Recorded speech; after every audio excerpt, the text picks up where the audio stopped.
ସିଂହାସନରେ ବସିବାକୁ କରେ ଯେ ଲୋଭ, ସେ ମାକଳରେ ବସିବାରେ ଜାଣିନି ଲାଭ।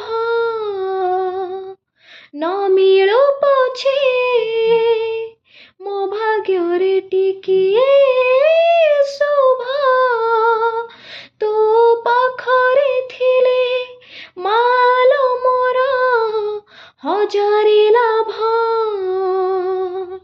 ତୋ ପଣତେ ଅଛି ବୋଧେ ମୋ ଝୁଲଣର ନିଦ ଘର, ସେ ପଣତେ ଶୋଇଗଲେ ଦୁଃଖ ଲାଗେ ସୁଖ ପରି ମୋର। କଥା ତୋର ଭାରି ମିଠା ମିଠା, ମିଠା ମିଠା ପୁଣି ଏତେ ମିଠା ମୁଁ କହିପାରିବି